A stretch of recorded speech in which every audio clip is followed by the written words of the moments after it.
Assalamualaikum warahmatullahi wabarakatuh. Selamat datang di channel Mo Fahri Kurniawan. Semoga kalian semua dalam keadaan sehat selalu dan selalu diberikan rezeki yang melimpah. Semoga selalu dikelilingi oleh orang-orang baik, amin. Jangan lupa untuk terus mendukung channel ini dan menikmati konten-konten horor menarik yang akan kami sajikan. Oke guys, sebelum masuk ke dalam ceritanya, jadi apa guys? Jadi ambillah cemilan Anda, matikan lampu, dan persiapkan diri Anda untuk perjalanan ke dunia horor yang menakutkan. Aisyah. Selamat datang di neraka yang kalian ciptakan sendiri. Di sebuah rumah sederhana di kampung Sukamukti, dapur rumah Rahmat tengah dipenuhi aroma masakan. Istrinya Siti Rohana sibuk mengaduk sayur lodeh yang mendidih dalam wajan besar di atas kompor. Di meja kayu dekatnya sebakul nasi panas dan lauk pauk sederhana telah tertata untuk santapan keluarga. Sementara anak-anaknya bermain di ruang tamu, suara tawa mereka memenuhi rumah. Tanpa mereka sadari malapetaka sebentar lagi menimpa keluarga mereka. Di balik rumah, derit halus terdengar saat pintu terbuka perlahan.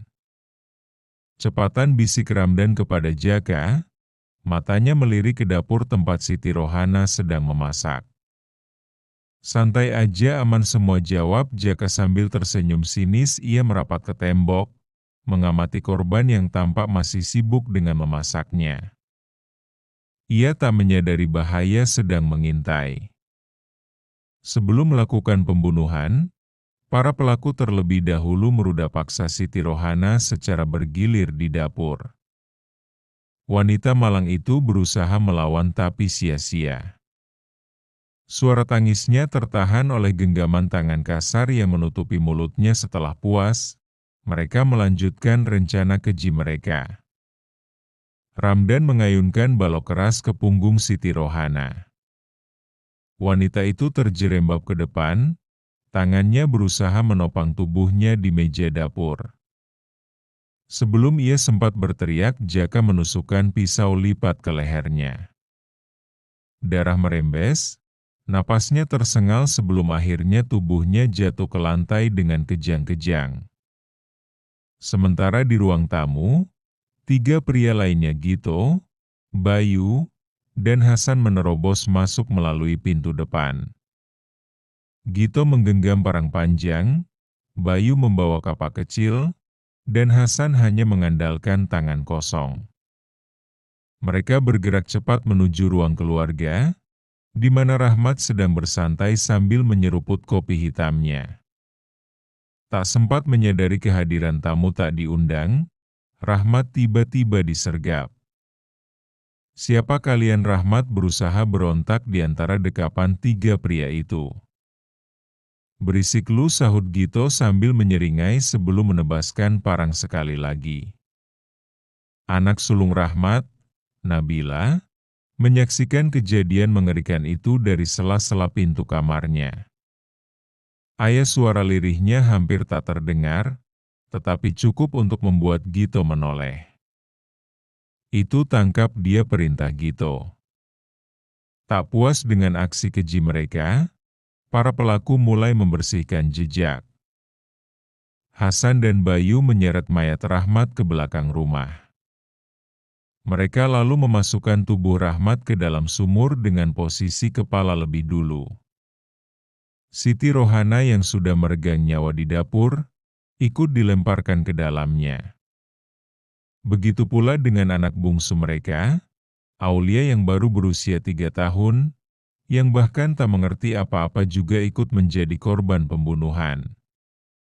Di sumur yang sama jasad Rizky dan Nabila, anak-anak Rahmat dan Siti dan juga Sari, mereka juga dilempar tanpa belas kasihan. Setelah memastikan semua jejak tertutupi, para pembunuh itu pergi meninggalkan lokasi tanpa meninggalkan satupun saksi hidup. Tapi di balik rimbunan pohon bambu, seorang perempuan muda menyaksikan semua kejadian mengerikan itu. Namanya adalah Aisyah, adik kandung Siti Rohana. Ia datang ke rumah kakaknya pagi itu untuk mengantarkan makanan, tapi langkahnya terhenti ketika melihat gerombolan orang mencurigakan yang menyelinap ke dalam rumah. Ia bersembunyi di antara semak-semak, menyaksikan bagaimana orang-orang itu dengan brutal menghabisi nyawa kakak dan keluarganya. Aisyah merasakan jantungnya berdegup kencang, tubuhnya gemetar. Tetapi bukan karena ketakutan melainkan amarah yang menyala-nyala di dadanya. Ia menggigit bibirnya menahan jeritan yang ingin ia luapkan. Air matanya mengalir sembari tangannya mengepal erat. Malam pertama setelah tragedi itu, Aisyah duduk sendirian di sudut rumah, tangannya masih gemetar. Hatinya penuh dengan rasa sakit dan amarah yang bercampur aduk. Ia ingin membalas dendam, tapi gimana caranya? Ia hanyalah seorang wanita alim, bukan pembunuh ataupun petarung. Pikiran tentang meminta bantuan dukun sempat terlintas di benaknya. Ia pernah mendengar cerita tentang orang-orang yang menggunakan kekuatan hitam untuk membalas dendam, tetapi ia juga tahu bahwa bermain dengan itu pasti ada konsekuensinya. Apalagi ia dari keluarga yang bisa dibilang penganut agama Muslim yang kuat. Bayangan wajah kakaknya, Siti Rohana, muncul dalam benaknya. Kakaknya yang penuh kasih dan tawa keponakan-keponakan yang ceria. Lalu ia teringat bagaimana tubuh mereka dibantai tanpa belas kasihan. Amarahnya kembali terbakar, namun sebuah ketakutan lain tiba-tiba muncul. Jika ia meminta bantuan dukun dan membalas dendam, apakah ia akan menjadi sosok yang sama jahatnya dengan para pembunuh itu? Tidak, aku gak bisa, bisiknya mencoba menenangkan diri. Tapi bayangan orang-orang itu masih menari-nari di kepalanya. Tawa mereka, tatapan mereka yang puas saat melakukan kebiadaban itu. Ia tidak bisa membiarkan mereka lolos begitu saja. Tak ada keadilan di dunia ini kecuali yang ia buat sendiri. Setelah semalaman gelisah, akhirnya Aisyah mengambil keputusan. Ia akan pergi ke dukun 2 malam setelah tragedi itu. Aisyah mendatangi seorang dukun terkenal di desa sebelah.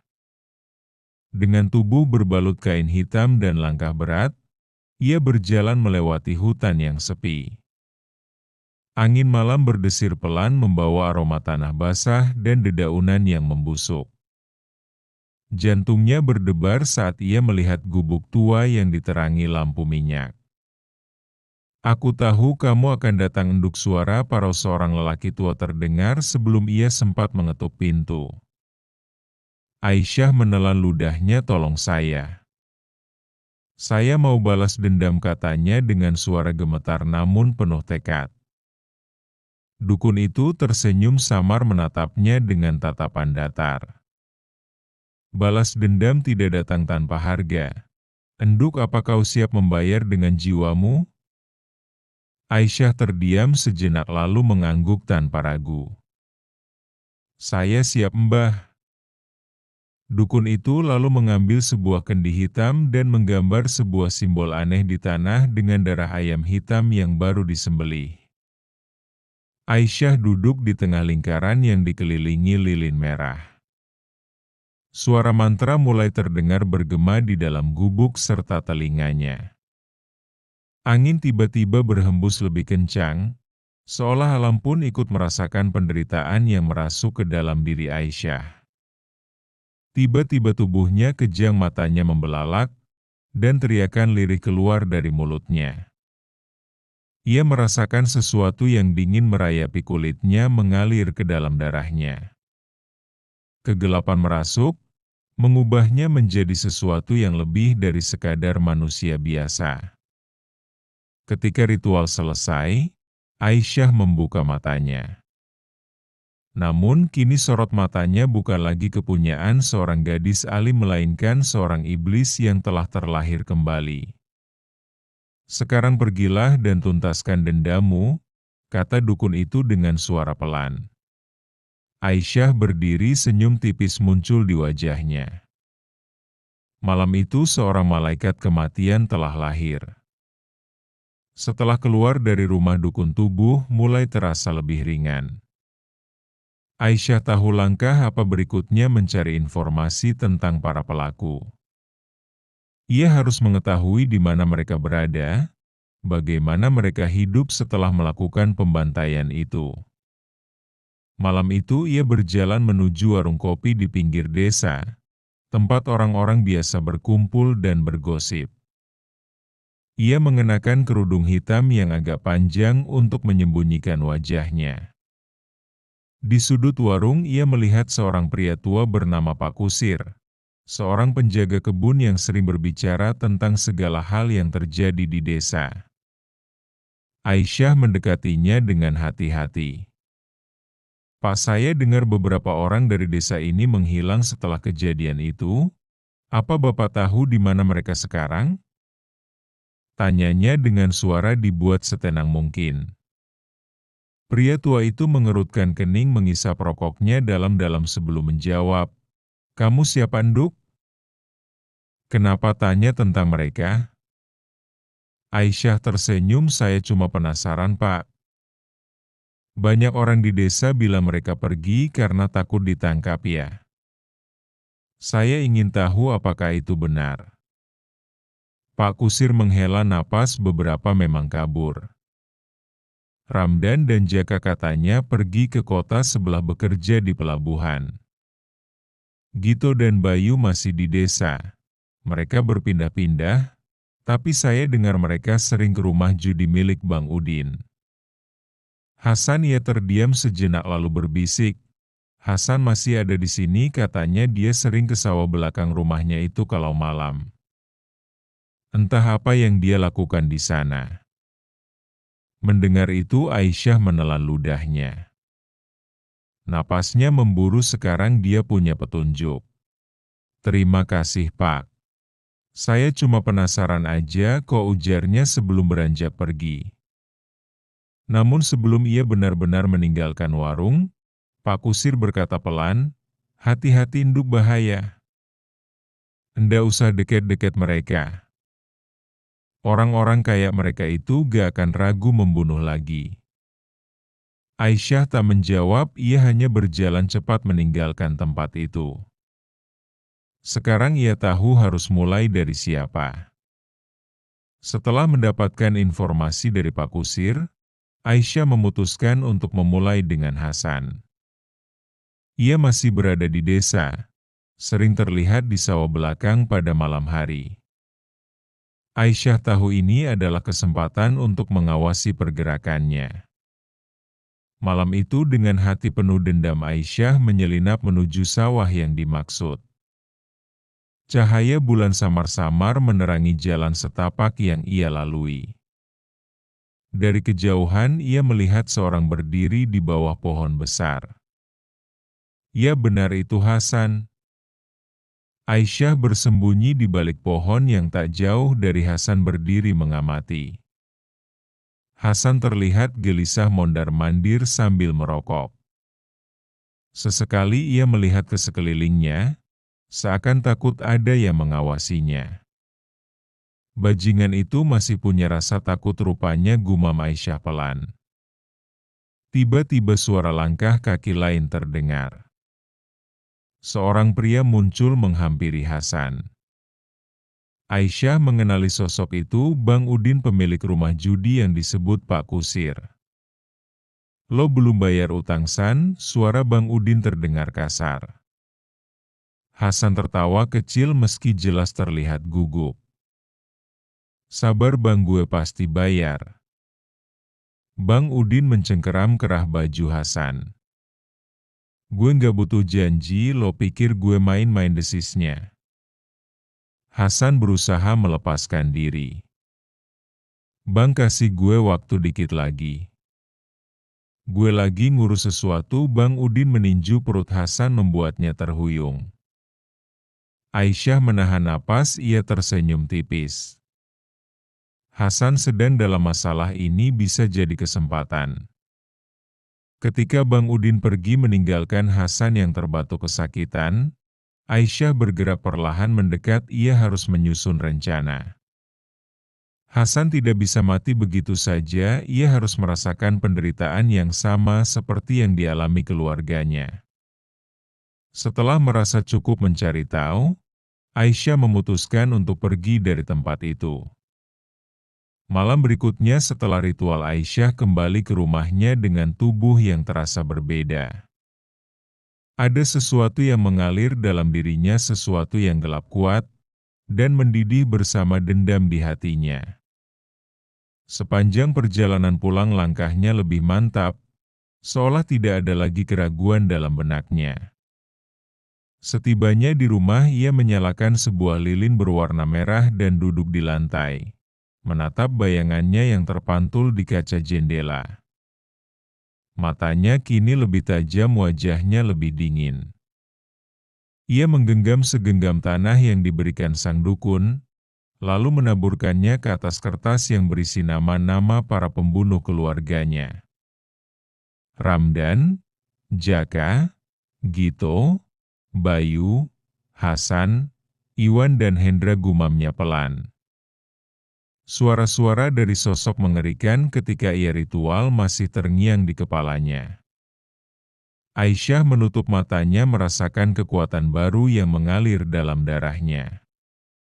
Aku akan membuat mereka merasakan penderitaan yang lebih buruk dari kematian, gumamnya. Malam itu Aisyah mulai bergerak, ia mengawasi gerak-gerik Hasan, memperhatikan kebiasaan Gito dan Bayu yang sering nongkrong di rumah judi Bang Udin, serta mencari tahu keberadaan Ramdan dan Jaka yang disebut-sebut bersembunyi di kota sebelah. Kali ini ia lebih siap, ia duduk di sudut ruangan warung kopi, menyembunyikan wajahnya dengan kerudung yang biasa ia kenakan. Dari sana ia mendengar percakapan dua lelaki yang duduk tak jauh darinya. Gito kemarin kalah banyak di meja judi. Bang Udin sampai ngamuk, tapi dasarnya Gito aja masih aja sok jago, ujar seorang pria berambut cepak. Bayu juga nggak jauh beda, Lik. Lo lihat nggak dia sekarang, kayaknya tiap malam gelisah terus. Gue dengar dia sering teriak-teriak gak jelas.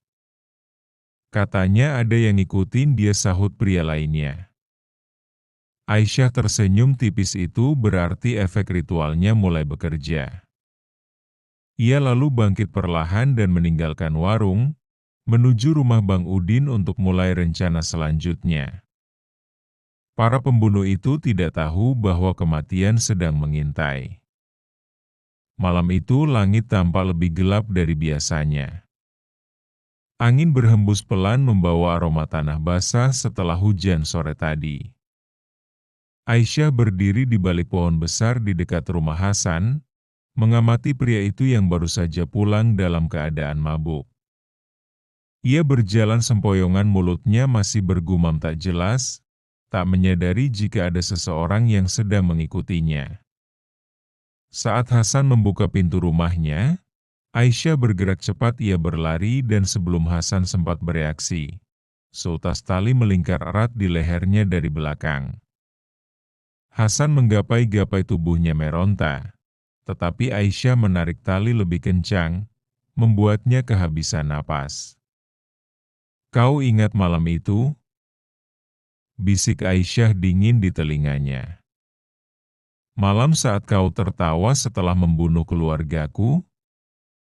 Hasan tak bisa menjawab, matanya melotot, wajahnya memerah, keunguan tubuhnya mulai lemas, tetapi Aisyah belum selesai, ia menyeret Hasan ke dalam rumah, lalu mendorong tubuh pria itu ke lantai hingga tersungkur.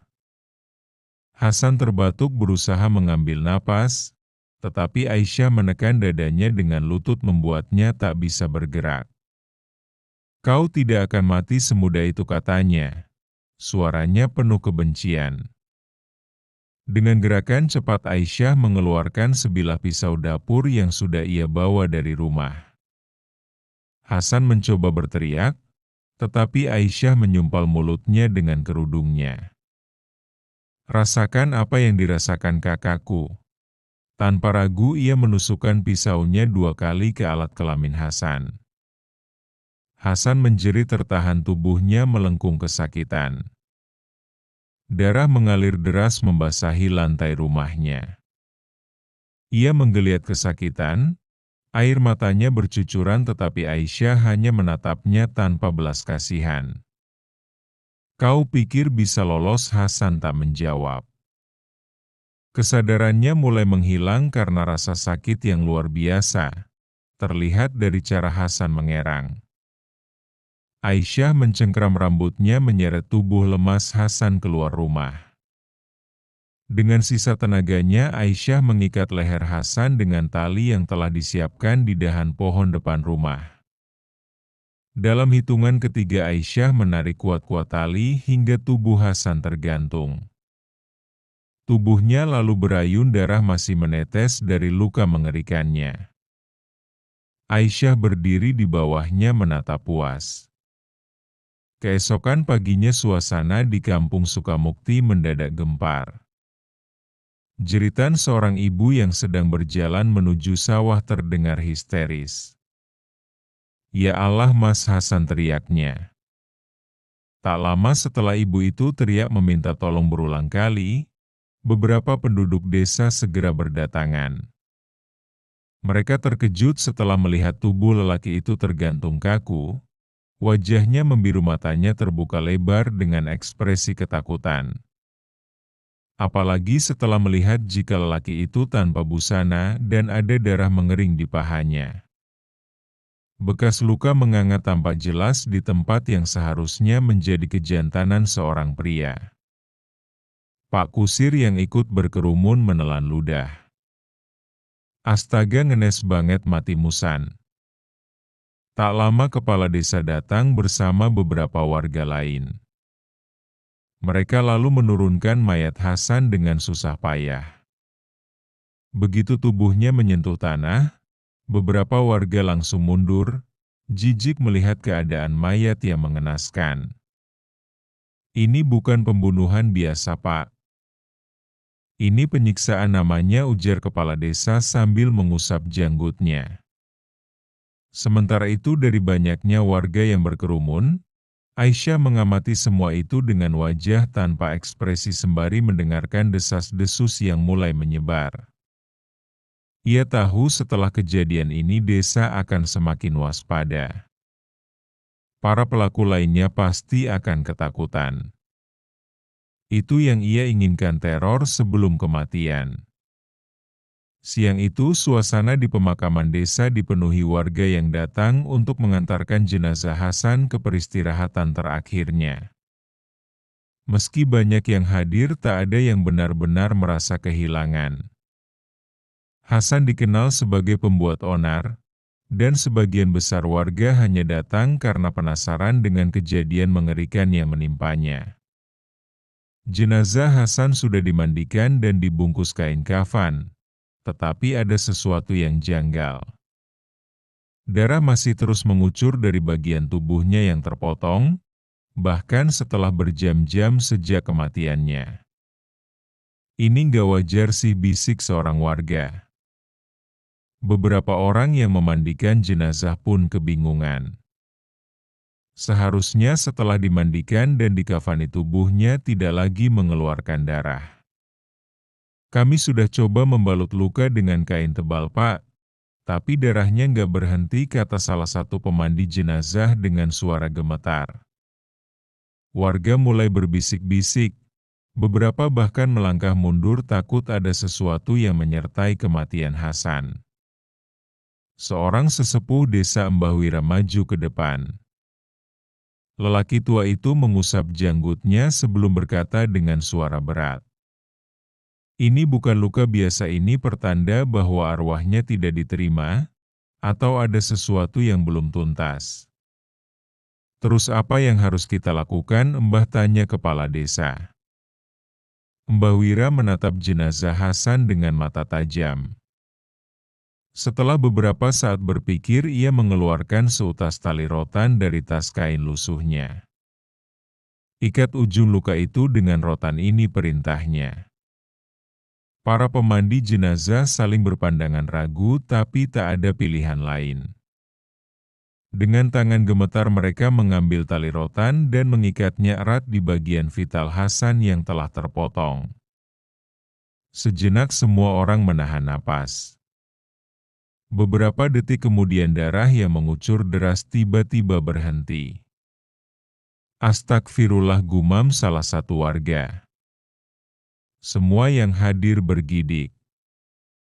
Beberapa ibu-ibu mulai membacakan doa dengan suara lirih, sementara yang lain hanya bisa menatap jenazah dengan ketakutan.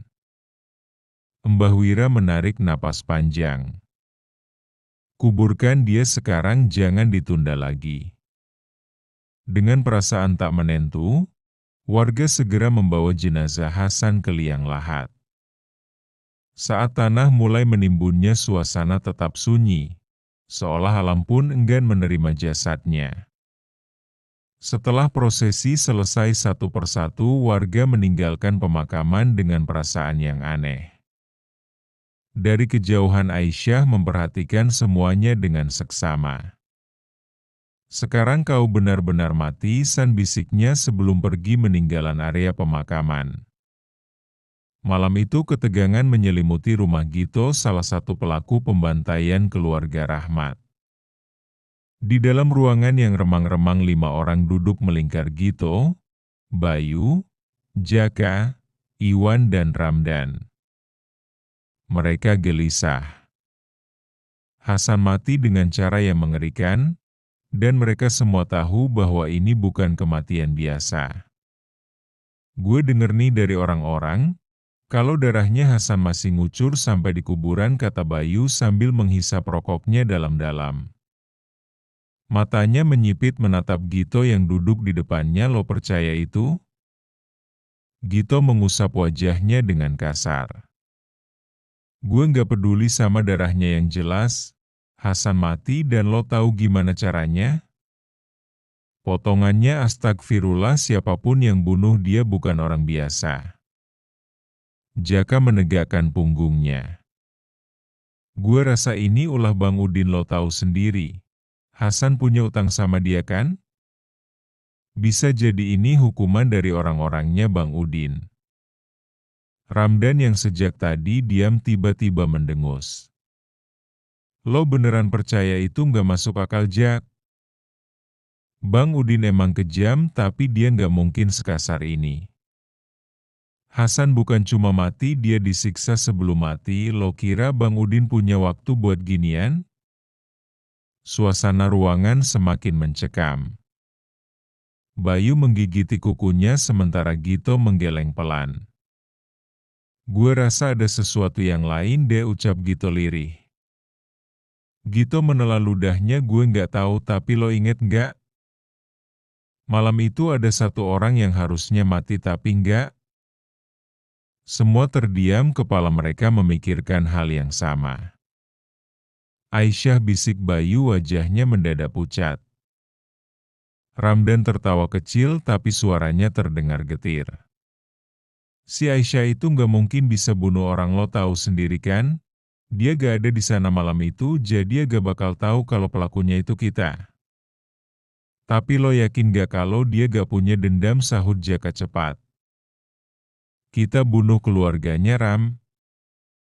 Kita bantai mereka. Kalau lo ada di posisinya, lo bakal diam aja? Ruangan kembali sunyi, angin malam berdesir di luar rumah, membuat jendela kayu berderap pelan. Perasaan tak nyaman semakin menjalar. Gito bangkit dari duduknya, berjalan ke jendela, dan menatap keluar dengan waspada. Kita nggak bisa diam aja, Hasan udah mati. Dan kalau ini bukan kerjaan Bang Udin, itu berarti kita bisa jadi target berikutnya. Lo mau kita ngapain? Tanya Bayu dengan nada tegang. Gito menarik napas dalam. Kita harus cari tahu siapa yang ada di balik semua ini.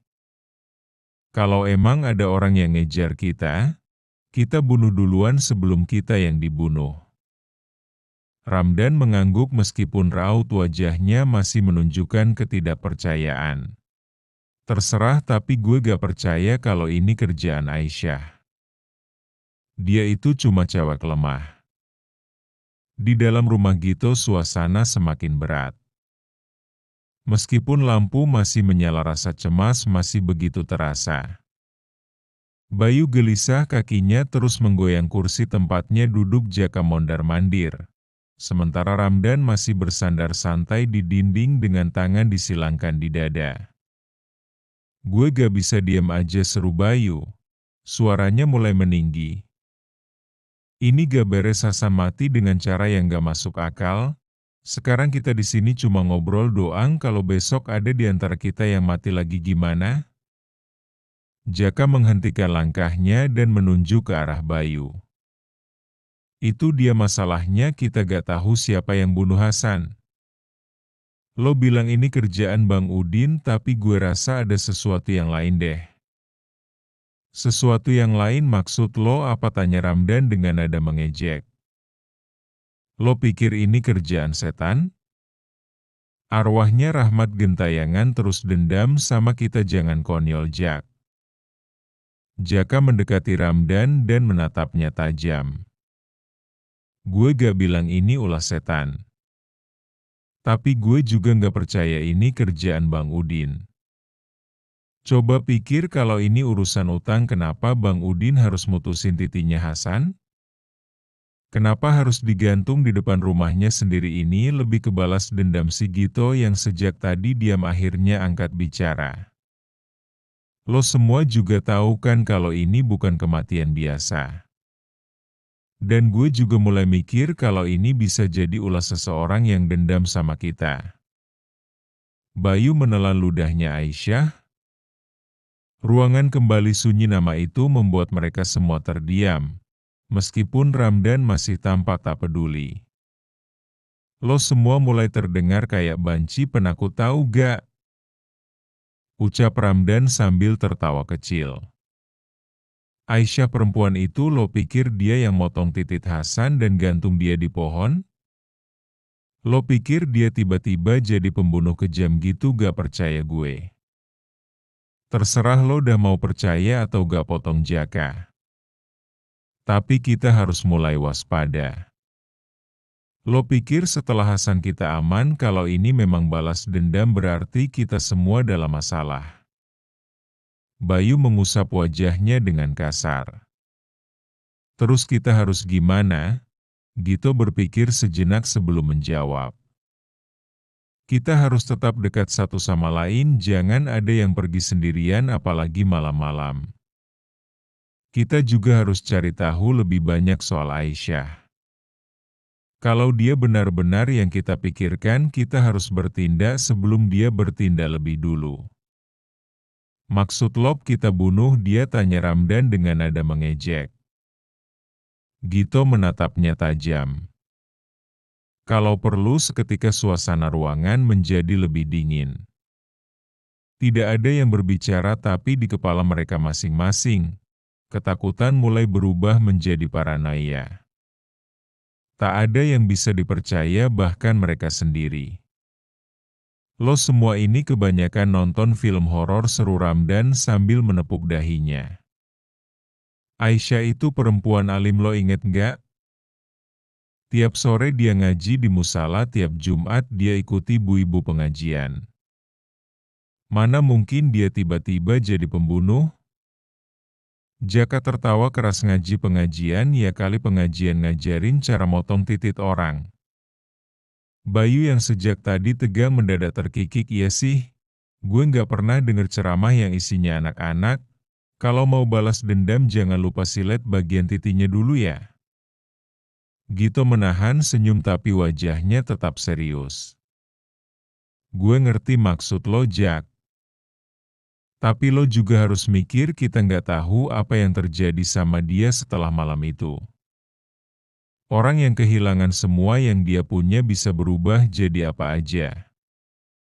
Jaka mendengus tapi nggak mungkin juga tiba-tiba dia jadi ninja kan? Lo pikir dia latihan bela diri di gunung terus turun buat balas dendam? Ramdan menepuk pundak Jaka. Nah mungkin juga lo tahu nggak ada film luar negeri yang gitu. Anaknya dibantai terus dia pergi latihan di kuil rahasia pas pulang dia udah bisa ngilang. Itu Batman tolol, bentak Jaka. Membuat semua orang meledak dalam tawa singkat meski suasana masih mencekam. Bayu mengangkat tangan, masih terkekeh tapi lo sadar nggak? Aisyah itu pendiam kalem, gue pernah minta tolong dia cariin sandal gue waktu di musala. Dia bahkan takut lihat kecoa, mana mungkin orang yang takut kecoa tiba-tiba jadi jagal? Ramdan mengangguk, benar. Kalau lo mau bilang ini kerjaan setan gue masih bisa pertimbangin, tapi Aisyah tidak. Gito menghela napas panjang. Ya udah, kalau lo semua nggak percaya ini kerjaannya Aisyah, terus lo pikir siapa mau percaya sama setan? Jaka mengangkat bahu, mungkin aja ini ulah orang yang emang benci sama kita. Bisa jadi ada yang nyuruh orang lain buat bunuh Hasan. Dunia ini luas cuy, jangan langsung nuduh perempuan alim yang bahkan kalau kentut aja minta maaf ke ayam di halaman. Bayu menutup mulutnya menahan tawa. Asli sih gue pernah lihat Aisyah minta maaf ke kucing gara-gara gak sengaja nginjek ekornya. Sementara di luar rumah Gito, dua orang warga yang baru saja pulang dari warung kopi melintas di dekat jendela. Langkah mereka melambat saat mendengar percakapan yang agak aneh dari dalam. Pak Rojak, salah satu warga yang lewat, langsung menghentikan langkahnya dan menoleh ke kawannya. Lo denger itu gak, mereka ngomongin titit siapa yang dipotong? Kang Uja mengangguk dengan ekspresi bingung, kayaknya mereka lagi ngebahas yang kejadian kemarin. Pak Rojak menggaruk kepalanya masih bingung. Iya, tapi siapa yang tega motong titit orang sih? Gue penasaran juga, Kang Uja menyikut Pak Rojak. Udah kita jalan aja, jangan kepo. Sementara itu, di dalam rumah Ramdan masih terkikik meskipun Gito sudah jelas-jelas terlihat kesal. Udah kita kebanyakan ngobrol gak jelas, sergah Gito. Intinya kita nggak tahu siapa yang bunuh Hasan dan kita juga gak bisa asal nuduh Aisyah tanpa bukti. Kalau lo semua mau takut, takutlah sama sesuatu yang jelas, sekarang mending kita tidur. Bayu mengangkat tangan, gue setuju. Gue capek, otak gue panas, dan yang jelas, gue nggak mau begadang cuma buat ngomongin orang yang bahkan kita nggak yakin dia pelakunya. Jaka mengangguk sambil meregangkan tubuhnya. Oke, kita anggap aja ini kebetulan sial. Gue sih gak mau jadi orang yang parno gara-gara mitos. Ramdan tersenyum lebar, nah gitu dong. Udah cukup banyak ketakutan di kampung ini, sekarang kita tinggal santai aja. Mereka semua akhirnya beranjak ke tempat tidur masing-masing. Meskipun dalam hati tak ada satupun yang benar-benar bisa merasa tenang. Dan malam itu berlalu dengan sewajarnya. Pagi yang cerah, matahari bersinar seperti biasa di kampung Sukamukti. Tanpa ibu-ibu mengobrol di warung terdengar ramai seperti hari-hari sebelumnya. Tidak ada tanda-tanda ketegangan, tidak ada suasana duka, seolah kematian Hasan bukanlah sesuatu yang luar biasa. Di pasar beberapa pedagang bertransaksi dengan santai. Seorang ibu penjual sayur bercanda dengan pelanggannya. Lega juga ya Jeng, kampung jadi lebih tenang setelah si Hasan itu mampus. Iya, udah lama banget dia bikin ulah, sahut seorang ibu lain yang sedang membeli cabai. Di sudut lain, Pak RT dan beberapa warga duduk santai di pos ronda. Salah satu dari mereka, Pak Rojak, tertawa sambil menghisap rokoknya. Gue pikir kematian dia bakal bikin heboh, tapi ternyata orang-orang malah pada lega. Kang Ujang yang duduk di sebelahnya mengangguk. Ya iyalah Jak, lo lupa gimana dia dulu bikin onar mabok gangguin orang. Utang di sana-sini, kalau orang kayak gitu mati ya siapa yang mau nangisin? Pak RT menghela napas. Tapi tetap aja caranya mati itu gak wajar. Ada yang bilang ini balas dendam. Dan kalau benar begitu pasti bakal ada yang mati lagi, Pak. Pak Rojak mengangkat bahu. Siapapun itu, semoga yang dibasmi emang orang-orang yang pantas kena karmanya. Iya betul itu, Pak, saya setuju, biar kayak di film-film superhero menumpas kejahatan. Kekeh Kang Ujang yang dijawabi gelengan kepala Pak RT dan Pak Rojak. Di sisi lain, kampung para pelaku yang semalam berkumpul di rumah Gito juga mulai beraktivitas seperti biasa. Ramdan terlihat bersiul santai saat berjalan menuju warung, seakan kematian Hasan tidak pernah terjadi. Lo ini santai banget Ram, ujar Jaka saat melihatnya. Ramdan mengangkat bahu, buat apa dipikirin orang-orang di kampung aja lebih sibuk mikirin harga beras daripada kematian Hasan. Bayu menyeringai kecil, iya juga sih, gue juga heran. Gue kira bakal ada yang takut atau apa, tapi ternyata malah orang-orang pada senang. Gito yang sedari tadi diam ikut bicara, jangan terlalu santai. Kita gak tahu siapa yang ada di balik ini, bisa aja besok giliran kita. Ramdan tertawa kecil, udahlah tuh jangan kebanyakan parno. Kalau emang ada yang ngejar kita, kenapa nggak langsung abisin semuanya, kenapa harus satu persatu? Jaka menepuk pundaknya. Ya mungkin biar kayak yang di film-film gitu Ram, biar pada takut dulu gitu. Setelah melihat bagaimana warga tak peduli dengan kematian Hasan, Aisyah menyadari satu hal, ia tidak perlu terburu-buru.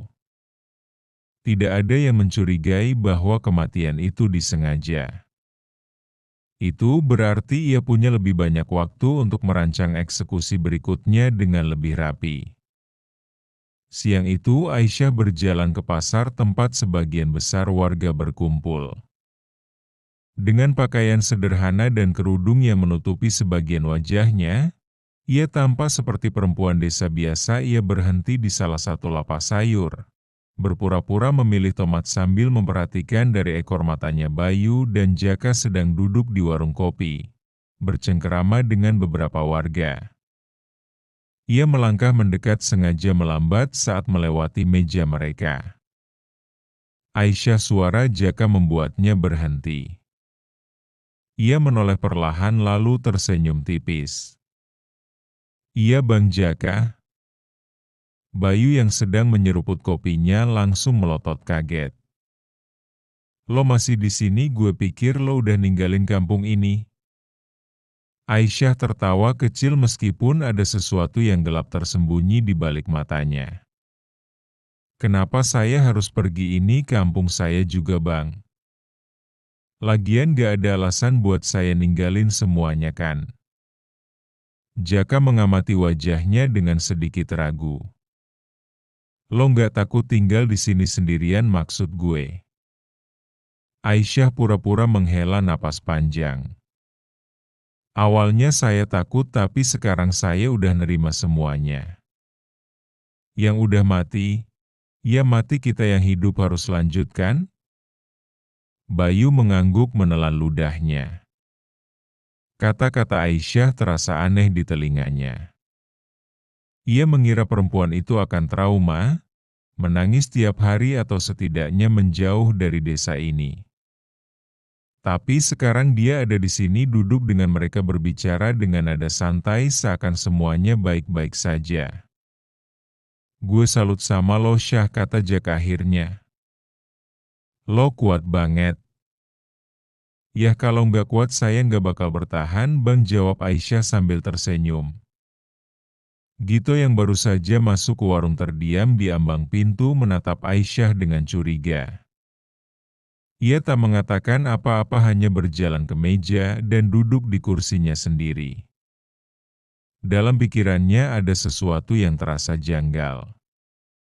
Beberapa hari setelah keberhasilannya mendekati para pelaku, Aisyah akhirnya menemukan target berikutnya, Bayu.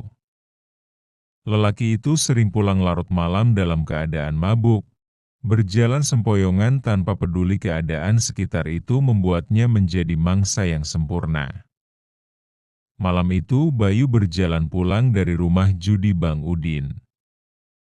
Napasnya bau alkohol, langkahnya goyah dan pikirannya setengah sadar. Jalan setapak menuju rumahnya gelap, hanya diterangi lampu remang dari rumah-rumah warga. Sial gue, kebanyakan minum, gumamnya mencoba menjaga keseimbangan. Saat ia melewati kebun pisang di pinggir jalan, tiba-tiba sesuatu melilit kakinya, ia tersandung dan jatuh ke tanah dengan keras. Apa anjir, geramnya mencoba bangkit. Namun sebelum ia sempat berdiri tegak, seutas tali kasar melingkar ke lehernya dan menariknya ke belakang dengan kekuatan luar biasa. Bayu menggapai-gapai, matanya membelalak saat tubuhnya terseret ke dalam kebun.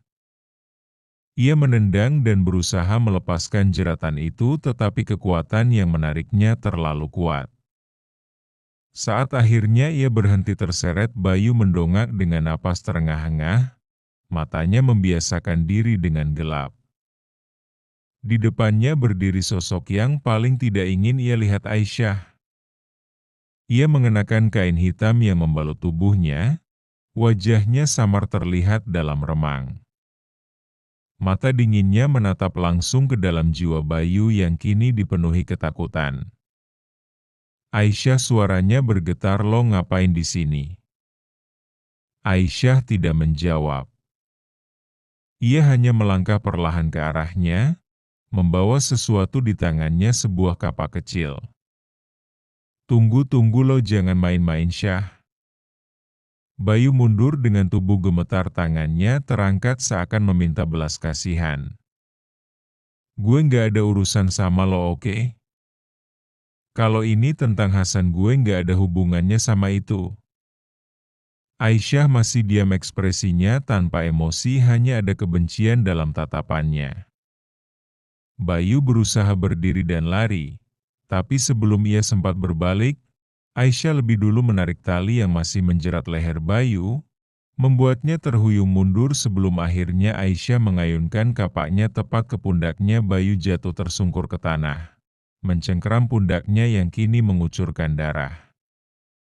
Ia meraung kesakitan, napasnya tersengal, tubuhnya menggeliat di atas tanah basah. Aisyah menatapnya dengan tenang, lalu berjongkok di samping tubuhnya yang menggeliat. Saya ingat apa yang kamu lakukan malam itu, Bayu. Bisiknya pelan, suaranya begitu dingin hingga membuat Bayu semakin ketakutan. Apa-apa yang lo mau? Bayu tersengal. Aisyah menyeringai tipis. Kamu ingat gimana kalian menyiksa kakakku, memperkosa dia? Membunuh anak-anaknya, suaranya semakin tajam. Bayu menggeleng panik, tunggu, gue cuma ikut-ikutan. Itu bukan ide gue. Aisyah menekan kapaknya lebih kuat, membuat darahnya semakin mengalir deras. Ia membiarkan lelaki itu mengerang kesakitan sejenak sebelum menarik kapaknya kembali.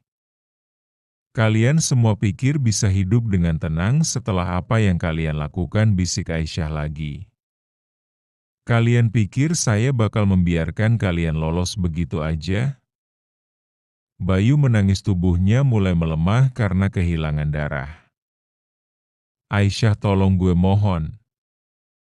Namun tidak ada belas kasihan di mata Aisyah.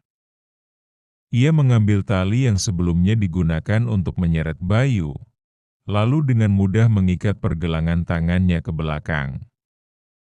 Bayu tidak punya tenaga untuk melawan. Dengan sekuat tenaga Aisyah menyeret tubuh lelaki itu lebih dalam ke kebun menuju sebuah pohon besar. Dengan penuh kebencian ia menyalin semua yang dilakukan Bayu dan kawan-kawannya kepada keluarganya, dimulai dengan membiarkan Bayu merasakan kengerian yang sama yang pernah dialami Siti Rohana sebelum kematiannya. Teriakan Bayu menggema di tengah kebun, tetapi tak ada yang bisa mendengarnya. Ketika akhirnya suara itu mereda, tubuh Bayu sudah tak bernyawa, tergantung di pohon dengan luka-luka yang mengingatkan pada apa yang pernah ia lakukan kepada orang lain. Kita tahan dulu ya guys cerita di sini. Kita lanjutkan ke part 2, tenang aja guys, ceritanya masih panjang dan semakin menakutkan. Terima kasih yang telah menonton. Jangan lupa subscribe, like, dan komen untuk mendukung konten kami selanjutnya. Jangan lewatkan konten-konten horor menarik lainnya. Buat kalian yang punya cerita horor bisa kirim ke Gmail di bawah ini.